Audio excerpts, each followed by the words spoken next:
Hi friends, ఇవాళ topic ఏంటంటే మన ఫోటోని 3D టైప్లో ఎలా ఎడిట్ చేయాలా అనేది ఈరోజు మన టాపిక్. అది కూడా ఓన్లీ చాలా సింపుల్గా జస్ట్ 1 క్లిక్తో మన ఫోటో అనేది 3D టైప్లో ఎలా కన్వర్ట్ చేయాలా అనేది ఈరోజు మన టాపిక్ ఫ్రెండ్స్. ముందుగా అయితే మనం pixellab అనేది యాప్ అనేది ఇన్స్టాల్ చేసుకోవాలా. గూగుల్ ప్లే స్టోర్లో అవైలబుల్గా ఉంటుంది, అక్కడి నుంచి అయినా డౌన్లోడ్ చేసుకోండి, లేదంటే నేను డిస్క్రిప్షన్లో లింక్ అయినా ఇస్తాను ఫ్రెండ్స్, అక్కడి నుంచి అయినా కూడా మీరు డౌన్లోడ్ చేసుకోండి. ముందుగా అయితే మనం ఈ pixellab అనేది ఓపెన్ చేయాలా. ఓపెన్ చేసినాక ఇట్లా ఇంటర్ఫేస్ అనేది ఇలాగా ఓపెన్ అవుతుంది. ఇక్కడ న్యూ టెక్స్ట్ అనేది ఉంది కదా, న్యూ టెక్స్ట్ అనేది డిలీట్ క్లిక్ చేసుకొని ఓకే చేయాలా. ఓకే చేసి ఇక్కడ బ్యాక్గ్రౌండ్ కలర్ చేంజ్ చేసుకోవాలా. చూడండి, షేప్స్లో కలర్స్ ఉంటాయి, కలర్స్లో వైట్ పెట్టుకోండి. వైట్ పెట్టుకొని చూడండి, వైట్ వచ్చేసింది. పైన ప్లస్ సింబల్ ఉంది కదా, ఆ ప్లస్ సింబల్ ఒకసారి అయితే క్లిక్ చేసుకొని ఫ్రమ్ గ్యాలరీ ఉంది కదా, అంటే మన గ్యాలరీలో ఉండే ఫోటోని ఒకటైతే సెలెక్ట్ చేసుకోవాలా. చూడండి, ఫ్రమ్ గ్యాలరీ సెలెక్ట్ చేసుకున్న బట్టి మన గ్యాలరీ ఫొటోస్ అనేది ఇట్లా డిస్ప్లే అవుతాయి. చూడండి, డిస్ప్లే అయినాక మనకి ఇష్టమైన ఫోటో అనేది సెలెక్ట్ చేసుకోవాలి. ఇక్కడ చూడండి, నేనైతే చూడండి ఈ ఫోటో అయితే సెలెక్ట్ చేసుకున్నాను. సెలెక్ట్ చేసుకొని ఇక్కడ రౌండ్ షేప్లో ఉంది కదా, ఇక్కడ రౌండ్ షేప్ తీసుకొని ఇట్లా అడ్జస్ట్ చేసుకోవాలా సర్కిల్ లాగా. చూడండి, సర్కిల్గా అనేది వచ్చేసింది. వచ్చినాక ఇక్కడ టిక్ మార్క్ ఎంటర్ చేయండి. ఎంటర్ చేయగానే చూడండి, ఇక్కడికి వచ్చేసి మనకు కొద్దిగా సైజ్ అనేది తక్కువ పెట్టుకోండి. వాల్ పేపర్ అనేది సెట్ రావాలా. చూడండి, సైజ్ అనేది తక్కువ పెట్టుకున్నాను.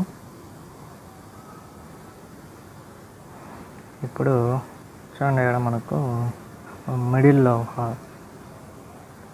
బాక్స్ లాగా ఉంది కదా, ఆ బాక్స్ క్లిక్ చేసుకోగానే చూడండి షాడో ఉంది కదా, ఇక్కడ షాడో క్లిక్ చేసుకుంటే ఇక్కడ ఎనేబుల్ అని అడుగుతుంది. ఇక్కడ ఎనేబుల్ క్లిక్ చేసుకోండి. మన బ్యాక్గ్రౌండ్ కలర్ అంటే షాడో 3D టైప్లో ఏది కావాలంటే అది పెట్టుకోవచ్చు. బ్లాక్ పెట్టుకోండి. బ్లాక్ పెట్టుకొని చూడండి కొద్దిగా ఇట్లా డ్రాగ్ చేసుకుంటే మనకు అడ్జస్ట్ అనేది అవుతుంది. చూడండి, ఇప్పుడు మనకు 3D టైప్లో అయితే మనకు వచ్చేసింది. మనకి ఇంకా కావాలంటే ఇంకా పెట్టుకోవచ్చు. ఫోటో సెలెక్ట్ చేసుకొని మనకు కావాలంటే స్ట్రోక్ పెట్టుకోవచ్చు, అంటే మనం ఇలాగ పెట్టుకోవచ్చు కలర్ అని. మనం ఏ కలర్ కావాలంటే ఆ కలర్ అయితే సెట్ చేసుకోవచ్చు. ఇక్కడ నుంచి రెడ్, గ్రీన్, మనకి ఇవన్నీ ఏమొద్దు. బ్యాక్గ్రౌండ్ షాడో తీసుకొని స్ట్రోక్ తీసుకొని చూడండి, ఇలా మనకి ఎంత కావాలంటే అంత అవుతుంది. మనకి ఎక్కువ కాకుండా జస్ట్ అంత అయితే సరిపోతుంది. ఒక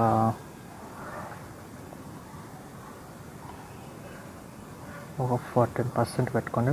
బ్లర్ రేడియస్ అనేది ఆఫ్సెట్ అనేది 0 పెట్టుకున్నాక టిక్ మార్క్ ఎంటర్ చేయండి. చూడండి, టిక్ మార్క్ ఎంటర్ చేయగానే ఇలా వచ్చేసింది. ఇప్పుడైతే మనం ఇక్కడ పైన సెకండ్ వన్ ఉంది కదా, సేవ్ సింబల్, ఇది క్లిక్ చేస్తామని సేవ్ యాజ్ ప్రాజెక్ట్ ఉంటుంది. అట్లా కాకుండా సేవ్ యాజ్ ఇమేజ్ అని ఉంది కదా, సెకండ్ వన్ అని క్లిక్ చేస్తామని ఇక్కడ డైమెన్షన్స్ అని ఉంటుంది, డిఫాల్ట్ ఉంటుంది, అదే ఎక్కువ క్వాలిటీ ఉంటుంది. ఇది ఇక్కడ అల్ట్రా పెట్టుకొని సేవ్ టు గ్యాలరీ.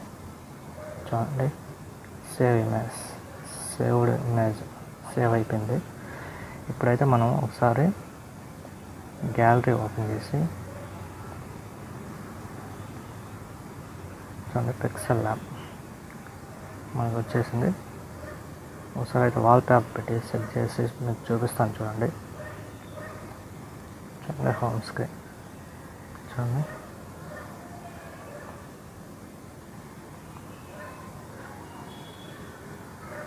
మన ఫోటో అనేది వాల్ పేపర్ అయితే సెట్ అయిపోయింది. చూడండి, 3D టైప్లో మన ఫోటో అనేది బ్యూటిఫుల్గా ఫుల్ హెచ్డి క్లారిటీతో చూడండి మన ఫోటో అయితే ఇక్కడ సెలెక్ట్ అయిపోయింది. వాల్ పేపర్లోకి చూడండి ఎంత క్లియర్గా ఉందో వాల్ పేపర్ అనేది ఫుల్ హెచ్డీతో. ఇది ఫ్రెండ్స్ ఇవాళ వీడియో. ఈ వీడియో కానీ నచ్చితే మర్చిపోకుండా లైక్ చేయండి, షేర్ చేయండి, మన ఛానల్ని అయితే సబ్స్క్రైబ్ చేయండి. Thanks for watching.